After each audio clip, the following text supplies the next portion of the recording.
பற்றி எரியும் இஸ்ரேலி ஆக்கிரமிப்பின் வடக்கு பிரதேசம். ஆக்கிரமிக்கப்பட்ட வடக்கு பிரதேசத்தை முழுமையாக முடக்கிய ஹிஸ்புல்லா இராணுவத்தினரும் தெரித்து ஓடும் இஸ்ரேலி ஆக்கிரமிப்பு நிலத்திரர்களும். இஸ்ரேலி ஆக்கிரமிப்பின் மிக முக்கியமான விமான தளத்தினையும் விமான ஓடுபாதைகளையும் தரைமட்டமாக்கிய ஹிஸ்புல்லா இராணுவத்தினர். இஸ்ரேலி ஆக்கிரமிப்பின் வான்வழி தாக்குதல்களுக்கு மத்தியில் புதிய ஆயுதங்களையும் களமிறக்கிய ஹிஸ்புல்லா இராணுவத்தினர். காசாவில் தொடரும் பலஸ்தீனிய போராளிகளின் தரமான தாக்குதல்கள். நெட்டன்யாஹுவின் மகிழ்ச்சி கொண்டாட்டங்களை 24 மணித்தியாலங்களுக்குள் தலைகீழாக மாற்றிய ஹிஸ்புல்லா இராணுவத்தினர்.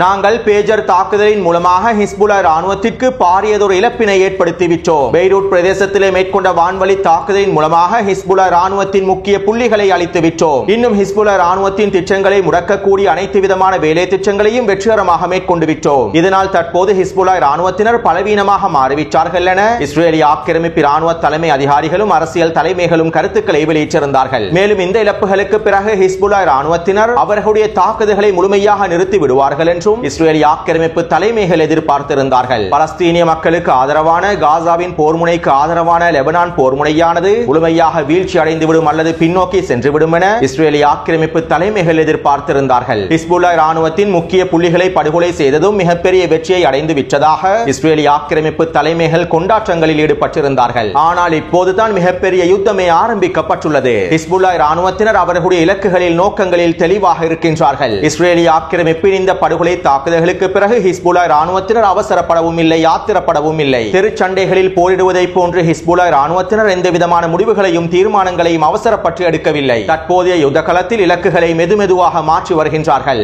இது ஒரு நீண்ட மோதல் என்பதனை சரியாக விளங்கிக் கொண்டு சரியான விகிதத்திலே விரிவாக்கத்தினை அதிகப்படுத்தியுள்ளார்கள். தற்போதைய யுத்த களத்தினுடைய சவால்களை தங்களுக்கு சாதகமாக மாற்றிக் கொள்வதற்கான அனைத்து விதமான வேலை திட்டங்களையும் வெற்றிகரமாக மேற்கொண்டு வருகின்றார்கள். அதே நேரம் இஸ்ரேலிய ஆக்கிரமிப்பு இனப்படுகொலை பயங்கரவாத இராணுவம் என்ன செய்வதென்று தெரியாமல் கண்மூடித்தனமான வான்வழி தாக்குதல்களை மேற்கொண்டு வருகின்றது. இவ்வாறு லெபனான் பிரதேசத்திலே தொடர்ச்சியாக கண்மூடித்தனமான வான்வழி தாக்குதல்களை மேற்கொண்டு வருவதன் மூலமாக லெபனான் பொதுமக்களை இலக்கு வைத்து வான்வழி தாக்குதல்களை மேற்கொண்டு வருவதன் மூலமாக ஹிஸ்புல்லா இராணுவத்தினை முழுமையாக சரணடைய வைக்கலாம் என இஸ்ரேலிய ஆக்கிரமிப்பு நினைத்துக் கொண்டிருக்கின்றது. தங்களிடம் இருக்கக்கூடிய விமானப்படையினுடைய பலத்தினை பயன்படுத்தி ஹிஸ்புல்லா இராணுவத்தினை முழுமையாக சரணடைய வைக்க முடியும் என இஸ்ரேலிய ஆக்கிரமிப்பு எதிர்பார்க்கின்றது. குறுகிய காலத்திற்குள்ளே உச்சக்கட்ட வான்வழி தாக்குதல்களை மேற்கொண்டு ஹிஸ்புல்லா இராணுவத்தினை அடிப்பணிய வைக்க முடியும் என எதிர்பார்க்கின்றது. அதாவது ஹிஸ்புல்லா இராணுவத்தின் சில முக்கியமான தலைமைகளை படுகொலை செய்துவிட்டு ஹிஸ்புல்லா இராணுவத்திற்கு எதிராக தொடர்ந்து 3 வாரங்களுக்கு உச்சக்கட்ட வான்வழி தாக்குதல்களை மேற்கொள்வதன் மூலமாக போரினுடைய இலக்குகளை அடைந்து கொள்ள முடியும் என இஸ்ரேலிய ஆக்கிரமிப்பு எதிர்பார்க்கின்றது. இவ்வாறு இஸ்ரேலிய ஆக்கிரமிப்பு ஓரிரண்டு வாரங்களுக்குள் ஹிஸ்புல்லா இராணுவத்தினரை முழுமையாக சரணடைய வைக்க வேண்டும் என்பதற்கான வகுத்திருக்கக்கூடிய திட்டங்களுக்கு சில காரணங்களும் இருக்கின்றன.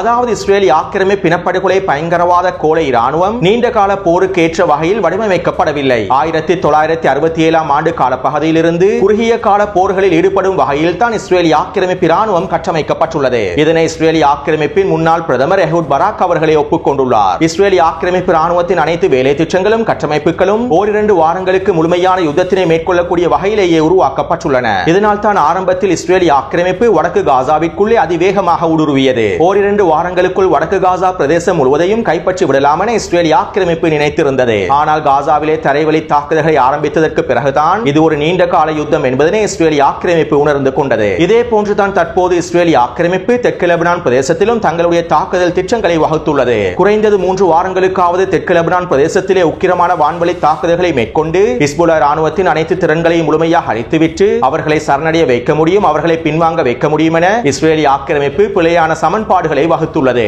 இதனால் தான் தற்போதைய யுத்த காலத்தில் ஹிஸ்புல்லா இராணுவத்தினர் நின்று நிதானமாக காய்களை நகர்த்தி அடுத்த கட்ட விரிவாக்க தாக்குதல்களை மேற்கொண்டு வருகின்றார்கள். அத்தோடு இன்னும் ஒரு மிக முக்கியமான விடயம் ஒன்றையும் கூறிக்கொள்வதற்கு விரும்புகின்றேன். இனி இந்த யுத்த களத்திற்கு ஏற்றவாறு உங்களுடைய உள்ளங்களை தயார்படுத்திக் கொள்ளுங்கள், உங்களுடைய உணர்ச்சிகளை கட்டுப்படுத்திக் கொள்ளுங்கள். ஏனென்றால் தற்போதைய யுத்தமானது அடுத்த கட்டத்தை நோக்கி நகர்கின்றது. மேலும் இந்த யுத்தமானது மிகப்பெரிய பிராந்திய போராகவும் மாறப்போகின்றது. ஒரு வருடமாக காசாவிலே யுத்தத்தினை நிறுத்த முடியாத அமெரிக்க ஆக்கிரமிப்பினாலும் மேற்குலக நாடுகளினாலும் இதற்கு பிறகு இந்த யுத்தத்தினை நிறுத்தவே முடியாது என சில மத்திய கிழக்கு ஆய்வாளர்களும் கருத்துக்களை வெளியிட்டுள்ளார்கள். லெபனானுக்கு எதிரான முழுநீள போரானது மிகப்பெரிய பிராந்திய போராகவும் மாறப்போகின்றது என்றும் மத்திய கிழக்கு ஆய்வாளர்கள் எச்சரிக்கை செய்திகளை வெளியிட்டுள்ளார்கள். எனவே இனி வரக்கூடிய நிலைமைகள் அனைத்தும் மிகப்பெரிய யுத்தத்தை நோக்கிய பாதையாகவே அமையப் போகின்றது. இதனால் உங்களுடைய உணர்வுகளையும் உள்ளங்களையும் தயார்படுத்திக் கொள்ளுங்கள். இந்த யுத்தத்தினுடைய அடுத்த கட்டத்தில் காசாவிலே பாரிய பேரிழப்புகள் ஏற்படுத்தப்படும். லெபனானிலும் பாரிய பேரிழப்புகள் உயிரிழப்புகள் ஏற்படுத்தப்படும். அதே போன்று இஸ்ரேலிய ஆக்கிரமிப்பிலும் பேரிழப்புகளும் உயிரிழப்புகளும் அதிகரிக்கப் போகின்றது. எனவே இதற்கு பிறகு யுத்த களத்தில் ஏற்படக்கூடிய இழப்புகளை எண்ணி கவலை அடைவதில் எந்த விதமான மாற்றமும் ஏற்பட போவதில்லை. அதே போன்று இழப்புகள் இல்லாமல் யுத்த களத்தினை வெற்றி கொள்ளவும் முடியாது. அத்தோடு இஸ்ரேலிய ஆக்கிரமிப்பு இனப்படுகொலை பயங்கரவாத கோழை ராணுவம் தங்களுடைய வான்வழி தாக்குதல்களின் மூலமாகவே போலியான வீரத்தினை காண்பிக்கின்றார்கள். இஸ்ரேலிய ஆக்கிரமிப்பு பயங்கரவாத ராணுவத்தின் ஒட்டுமொத்த நம்பிக்கையும் இஸ்ரேலிய ஆக்கிரமிப்பு விமானப்படையிலேயே தங்கியுள்ளன. விமானப்படைகள் மூலமாக வான்வழி தாக்குதல்கள் மூலமாக எங்களுடைய ஆக்கிரமிக்கப்பட்ட பிரதேசத்தினை முழுமையாக பாதுகாத்துக் கொள்ள முடியும் என இஸ்ரேலிய ஆக்கிரமிப்பு நம்புகின்றது. மேலும் வான்வழி தாக்குதலின் மூலமாக பலஸ்தீனிய போராளிகளை முழுமையாக கட்டுப்படுத்தி விடலாம் என்றும் இஸ்ரேலிய ஆக்கிரமிப்பு எதிர்பார்க்கின்றது. நாங்கள் மத்திய கிழக்கு பிரதேசத்தில் இருக்கக்கூடிய எந்த ஒரு பகுதியை இலக்கு வைத்தும் வான்வழி தாக்குதல்களை இலகுவாக மேற்கொள்வோம் என இஸ்ரேலிய ஆக்கிரமிப்பு ராணுவ தலைமை அதிகாரிகள் தெரிவித்திருந்தார்கள். ஆனால் உண்மையில் இஸ்ரேலிய ஆக்கிரமிப்பினால் வான்வழி தாக்குதல்களை மேற்கொள்ள முடியாத ஒரு மிக முக்கியமான பிரதேசம் காணப்படுகின்றது. ஒட்டுமொத்த மத்திய கிழக்கு பிரதேசங்களிலும் இஸ்ரேலிய ஆக்கிரமிப்பு தங்களுடைய ஒரே விமான படைபலத்தை பயன்படுத்தி வான்வழி தாக்குதல்களை மேற்கொண்டாலும் அவர்களால் வான்வழி தாக்குதல்களை மேற்கொள்ள முடியாத பிரதேசம் ஒன்று காணப்படுகின்றது. அதுதான் இஸ்ரேலிய ஆக்கிரமிப்பு நிலத்தரர்கள் வாழக்கூடிய குடியேற்ற பிரதேசங்களாகும். காசாவில் இஸ்ரேலிய ஆக்கிரமிப்பினால் வான்வழி தாக்குதல்களை மேற்கொள்ளலாம். லெபனானை இலக்கு வைத்து இஸ்ரேலிய ஆக்கிரமிப்பினால் வான்வழி தாக்குதல்களை மேற்கொள்ளலாம். ஆனால் டெல் அவீவ் பிரதேசத்திலே இஸ்ரேலிய ஆக்கிரமிப்பினால் வான்வழி தாக்குதல்களை மேற்கொள்ள முடியாது. ஹைஃபா பிரதேசத்திலும் இஸ்ரேலிய ஆக்கிரமிப்பின் தெற்கு பிரதேசங்களிலும் ஜெருசலம் பிரதேசத்திலும் இஸ்ரேலிய ஆக்கிரமிப்பு நிலத்தரர்கள் வாழக்கூடிய நகர் பிரதேசங்களிலும் இஸ்ரேலிய ஆக்கிரமிப்பினால் வான்வழி தாக்குதல்களை மேற்கொள்ள முடியாது. எனவே ஒட்டுமொத்த இஸ்ரேலிய ஆக்கிரமிப்பு ராணுவமும் விமானப்படையிலே தங்கியிருந்தாலும் அவர்களால் அந்த விமானப்படையை பயன்படுத்த முடியாத சந்தர்ப்பங்களும் இருக்கின்றது என்பதனையும் அவர்கள் நன்றாக புரிந்து வைத்திருக்க வேண்டும். ஏனென்றால் இந்த யுத்தமானது அடுத்த கட்டத்தினை நோக்கி நகர்கின்றது. இஸ்ரேலிய ஆக்கிரமிப்பு நிலத்தரர்கள் வாழக்கூடிய பிரதேசத்தை நோக்கியே நகர்கின்றது. எனவே தற்போது இருக்கக்கூடிய யுத்த களத்தினுடைய பாதையானது இதனை நோக்கித்தான் நகர்ந்து கொண்டிருக்கின்றது என்பதனையும் நாங்கள் தெளிவாக புரிந்து கொள்ளலாம்.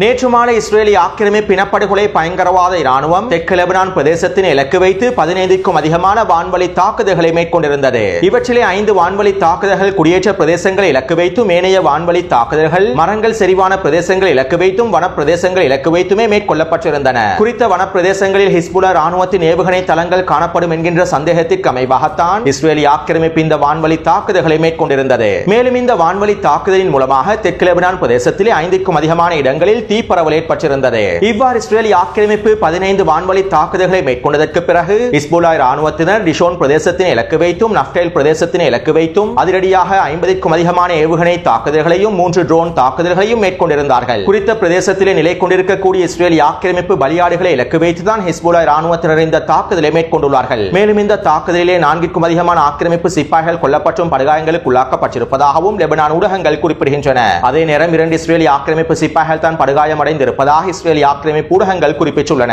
மேலும் ஹிஸ்புல்லா ராணுவத்தின் இந்த தாக்குதலினால் குறித்த பிரதேசத்திலே பாரிய தீப்பரவல் ஒன்று ஏற்பட்டிருந்தது. அது மட்டுமல்லாமல் இந்த தாக்குதல்களை தொடர்ந்து வான்வழி தாக்குதல்களை மேற்கொள்வதற்காக தெற்கு லெபனான் பிரதேசத்திற்குள்ளே நுழைந்த இஸ்ரேலிய ஆக்கிரமிப்பின் ஹெர்மஸ் ட்ரோனையும் சுட்டு வீழ்த்தியுள்ளார்கள். ஹிஸ்புல்லா ராணுவத்தின் இந்த அதிரடியான தாக்குதல்களை தொடர்ந்து ஓரிரு மணித்தியாலங்களுக்குள் இஸ்ரேலிய ஆக்கிரமிப்பு தெற்கு லெபனானினுடைய 83 பிரதேசங்களுக்கும் அதிகமான புள்ளிகளை இலக்கு வைத்து அதிரடியான வான்வழி தாக்குதல்களை மேற்கொண்டிருந்தது. ஹிஸ்புல்லா ராணுவத்தினர் எங்களுக்கு எதிராக மிகப்பெரிய தாக்குதலை மேற்கொள்வதற்கு திட்டமிட்டுள்ளார்கள். நீண்ட தூர ஏவுகணைகள் மூலமாக தாக்குதல்களை மேற்கொள்வதற்கு திட்டமிட்டுள்ளார்கள். இதனை நாங்கள் முன்கூட்டி அறிந்து கொண்டதனால் தான் ஏவுகணை தளங்களை இலக்கு வைத்து நாங்கள் இந்த தாக்குதல்களை மேற்கொண்டிருப்பதாகவும் ஹிஸ்புல்லா ராணுவத்தின் அதிகளவான ஏவுகணை தளங்கள் முழுமையாக அளிக்கப்பட்டிருப்பதாகவும் இஸ்ரேலிய ஆக்கிரமிப்பு இனப்படுகொலை பயங்கரவாத ராணுவ தலைமை அதிகாரி தெரிவித்திருந்தார். அத்தோடு இஸ்ரேலிய ஆக்கிரமிப்பின் இந்த உக்கிரமான வான்வழி தாக்குதல்களை தொடர்ந்து ஹிஸ்புல்லா ராணுவத்தினர் மேல் கலிலி பிரதேசத்தை இலக்கு வைத்தும் கோலன் குன்று பிரதேசங்களை இலக்கு வைத்தும் 40க்கும் அதிகமான ஏவுகணை தாக்குதல்களையும் அதிரடியான கவசதிர் ஏவுகணை தாக்குதல்களை மேற்கொண்டிருந்தார்கள். குறித்த பிரதேசத்தில் இருக்கக்கூடிய நிலத்தரர்களின் குடியிருப்பு கட்டிடங்களை இலக்கு வைத்தும் இஸ்ரேலிய ஆக்கிரமிப்பு ராணுவ தளங்களை இலக்கு வைத்துமே இந்த அதிரடியான தாக்குதலை மேற்கொண்டிருந்தார்கள். மேலும் இந்த தாக்குதலின் மூலமாக பல கட்டிடங்கள் தரைமட்டமாக்கப்பட்டிருந்தன.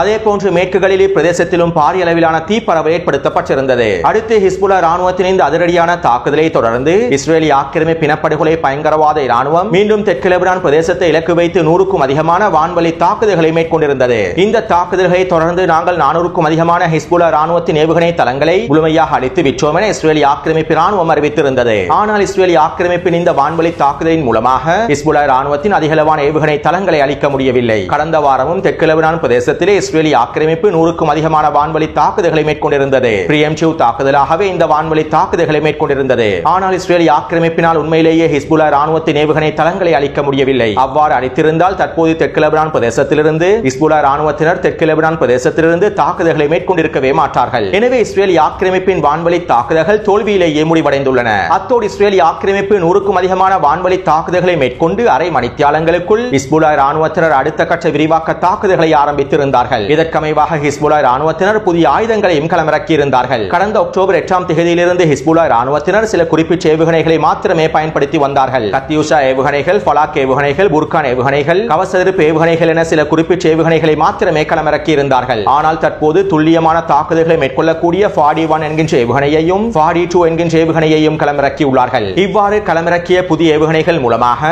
இஸ்ரேலிய ஆக்கிரமிப்பின் வடக்கு பிரதேசத்தில் இருக்கக்கூடிய மிக முக்கியமான மிகப்பெரிய விமான தளமான ரமெட் டேவிட் விமான தளத்தினை இலக்கு வைத்து ஹிஸ்புல்லா ராணுவத்தினர் இந்த தாக்குதல்களை மேற்கொண்டிருந்தார்கள். ஆரம்பத்தில் ஃபாடி 1 ஏவுகணையை பயன்படுத்தி 15க்கும் அதிகமான தாக்குதல்களை மேற்கொண்டிருந்தார்கள். இந்த தாக்குதலின் மூலமாக டேவிட் விமான தளத்திலே மிகப்பெரிய வெடிப்பு சம்பவங்கள் பதிவாகியுள்ளன. மேலும் இந்த தாக்குதலை மேற்கொண்டு ஒரு சில நிமிடங்களுக்குள் ஃபாடி 2 ஏவுகணையை பயன்படுத்தி குறித்த விமான தளத்தில் இருக்கக்கூடிய ஓடு பாதைகளையும் இலக்கு வைத்து அதிரடியான தாக்குதல்களை மேற்கொண்டுள்ளார்கள். இந்த தாக்குதலினால் ஓடு பாதைகளும் சேதமடைந்திருப்பதாகவும் டேவிட் விமான தளமானது தீப்பற்றி எறிவதாகவும் இஸ்ரேலிய ஆக்கிரமிப்பு ஊடகங்களே செய்திகளை வெளியிட்டிருந்தன. ஹிஸ்புல்லா ராணுவத்தினர் புதிதாக களமிறக்கி இருக்கக்கூடிய ஃபாடி 1 ஏவுகணையானது 80 கிலோமீட்டர் வரையில் சென்று தாக்கக்கூடியதாகும். ஃபாடி 2 ஏவுகணையானது 105 கிலோமீட்டர் வரையில் சென்று தாக்கக்கூடியதாகும். மேலும் இந்த இரண்டு ஏவுகணைகளும் துல்லியமான தாக்குதல்களை மேற்கொள்ளக்கூடியதாகும். அத்தோடு குறித்த விமான தளத்தினை இலக்கு வைத்து மேற்கொண்ட ஃபாடி ஏவுகணை தாக்குதல்களில் விமான தளத்திற்கு அருகாமையில் இருக்கக்கூடிய அஃபூலா குடியேற்ற பிரதேசமும் முழுமையாக சேதமடைந்துள்ளது. குறித்த பிரதேசத்தின் மின்சார கட்டமைப்புகள் அனைத்து முழுமையாக முடக்கப்பட்டு இருளில் மூழ்கியுள்ளது.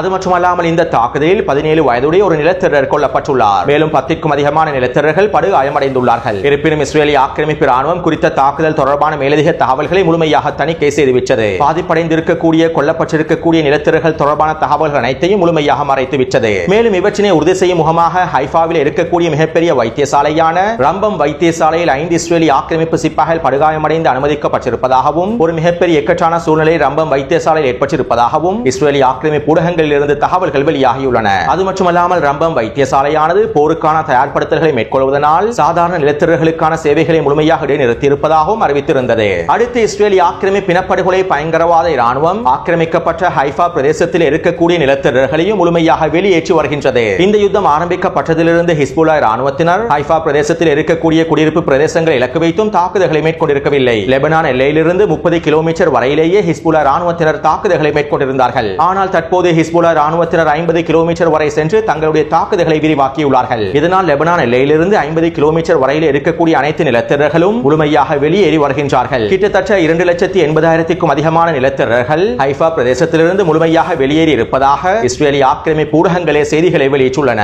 அடுத்து இன்று காலை இஸ்ரேலிய ஆக்கிரமிப்பு தெற்கு லெபனான் பிரதேசத்தை இலக்கு வைத்து 5 வான்வழி தாக்குதல்களை மேற்கொண்டிருந்தது. இந்த வான்வழி தாக்குதலில் 2 ஹிஸ்புல்லா ராணுவ வீரர்கள் வீரமரணம் அடைந்துள்ளார்கள். மேலும் 3 லெபனான் பொதுமக்களும் படுகொலை செய்யப்பட்டுள்ளார்கள். இஸ்ரேலிய ஆக்கிரமிப்பின் இந்த இனப்படுகொலை தாக்குதலை தொடர்ந்து ஹிஸ்புல்லா ராணுவத்தினர் மீண்டும் ஃபாடி 1 ஏவுகணையை பயன்படுத்தியும் ஃபாடி 2 ஏவுகணையை பயன்படுத்தியும் ரஃபேல் தொழில்நுட்ப நிறுவனத்தின் இலக்கு வைத்து அதிரடியான தாக்குதல்களை மேற்கொண்டிருந்தார்கள். இஸ்ரேலிய ஆக்கிரமிப்பு ராணுவத்திற்கு சொந்தமான அனைத்து விதமான தொழில்நுட்ப கருவிகளும் ரஃபேல் தொழில்நுட்ப நிறுவனத்தில் தான் உற்பத்தி செய்யப்படுகின்றன. எனவே ஹிஸ்புல்லா ராணுவத்தினர் இந்த ஃபாடி ஏவுகணைகள் மூலமாக ரஃபேல் தொழில்நுட்ப நிறுவனத்தின் களஞ்சிய சாலையை முழுமையாக தரைமட்டமாக்கியுள்ளார்கள். மேலும் குறித்த களஞ்சிய சாலையானது முழுமையாக தீப்பற்றி எறிந்திருப்பதாகவும் களத்தில் இருக்கக்கூடிய நிலத்திரர்கள் சமூக ஊடக வலைத்தளங்களில் பதிவிட்டுள்ளார்கள். மேலும் இந்த தாக்குதலினால் ஏற்பட்டிருக்கக்கூடிய இழப்பானது இஸ்ரேலிய ஆக்கிரமிப்புக்கு மிகப்பெரிய இழப்பென்றும் இஸ்ரேலிய ஆக்கிரமிப்பு ஆய்வாளர்களை கருத்துக்களை வெளியிட்டுள்ளார்கள். அத்தோடு ஹிஸ்புல்லா ராணுவத்தினர் இந்த அதிரடியான தாக்குதல்களை மேற்கொண்டிருக்கக்கூடிய சந்தர்ப்பத்தில் ஈராக்கிய ராணுவ கூட்டமைப்பினரும் ஹைஃபா பிரதேசத்தினை இலக்கு வைத்தும் ஆக்கிரமிக்கப்பட்ட வடக்கு பிரதேசத்தினை இலக்கு வைத்தும் அதிரடியான 4 ட்ரோன் தாக்குதல்களையும் குரூஸ் ஏவுகணை தாக்குதல்களையும் மேற்கொண்டிருந்தார்கள். எனவே நெட்டன்யாஹுவினுடைய வெற்றி கொண்டாட்டங்கள் இஸ்ரேலிய ஆக்கிரமிப்பு ராணுவ தலைமை அதிகாரிகளுடைய வெற்றி கொண்டாட்டங்கள் 24 மணித்தியாலங்களுக்குள் தலைகீழாக மாறிவிட்டன.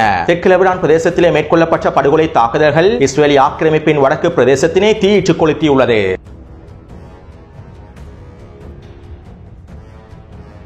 கடந்த 24 மணித்தியாலங்களுக்குள் இஸ்ரேல் ஆக்கிரமிப்பு இனப்படுகொலை பயங்கரவாத இராணுவம் காசாவின் யுத்தகலத்தில் 6 வான்வழி தாக்குதல்களை மேற்கொண்டுள்ளது. இந்த வான்வழி தாக்குதலின் மூலமாக 22 பேர் இனப்படுகொலை செய்யப்பட்டுள்ளார்கள். அத்தோடு பலஸ்தீனிய போராளிகள் ரஃபா பிரதேசத்திலே தரமான தாக்குதல்களை மேற்கொண்டு வருகின்றார்கள். மேலும் பலஸ்தீனிய போராளிகள் ரஃபா பிரதேசத்தில் ஒஃபென்சிவ் தாக்குதல்களை மேற்கொள்வதனால் இஸ்ரேலிய ஆக்கிரமிப்பு இராணுவம் ரஃபா பிரதேசத்திலே தரைவழி தாக்குதல்களையும் மீண்டும் ஆரம்பித்துள்ளது. இதற்கமைவாக அல்-கஸாம் படையினர் ரஃபாவின் சனூர் பிரதேசத்தில் யாசின் ஏவுகணை மூலமாக ஒரு புல்டோசர் வண்டியை வெடிக்கச் செய்துள்ளார்கள். மேலும் குறித்த பிரதேசத்திலே ஒஃபென்சிவ் தாக்குதல்களை மேற்கொண்டு 2 கட்டிடங்களுக்குள் இருக்கக்கூடிய இஸ்ரேலிய ஆக்கிரமிப்பு சிப்பாய்களை சுற்றி வளைத்து டிபிஜி ஏவுகணை தாக்குதல்களை மேற்கொண்டுள்ளார்கள். இந்த தாக்குதலை தொடர்ந்து 2 வீடுகளில் ஆள் எதிர்ப்பு வெடிகுண்டுகளை பயன்படுத்தி தரமான பொறியொன்றினை வைத்துள்ளார்கள். மேலும் இஸ்ரேலிய ஆக்கிரமிப்பு சிப்பாய்களை குறித்த பொறியை நோக்கி வீச்சை நோக்கி நகர்த்தியுள்ளார்கள். இஸ்ரேலிய ஆக்கிரமிப்பு படைகள் வீச்சை அடைந்ததும் பொறியை வெடிக்கச் செய்து அவர்களை மொத்தமாக தட்டி தூக்கியுள்ளார்கள். இந்த தாக்குதலினால் மாத்திரம் குறைந்தது 8 இஸ்ரேலிய ஆக்கிரமிப்பு சிப்பாய்கள் அளிக்கப்பட்டிருக்கலாம் என தெரிவிக்கப்படுகின்றது. அடுத்து அல்-அக்ஸா படையினர் தாலல் சுல்தான் தெற்கு பிரதேசத்தில் ஒரு மெர்காவா போர்த்தாங்கி வாகனத்தையும் ரஃபா நகருக்கு தெற்கு பிரதேசத்தில் இன்னும் ஒரு மெர்காவா போர்த்தாங்கி வாகனத்தையும் அளித்துள்ளார்கள். அதே போன்று முஜாஹிதீன் படையினர் தாலல் சுல்தான் பிரதேசத்தில் ஒரு புல்டோசர் வண்டியை அளித்துள்ளார்கள். ஒமர் அல் காசிம் படையினர் குறித்த பிரதேசத்தில் ஆர்பிஜி ஏவுகணை மூலமாக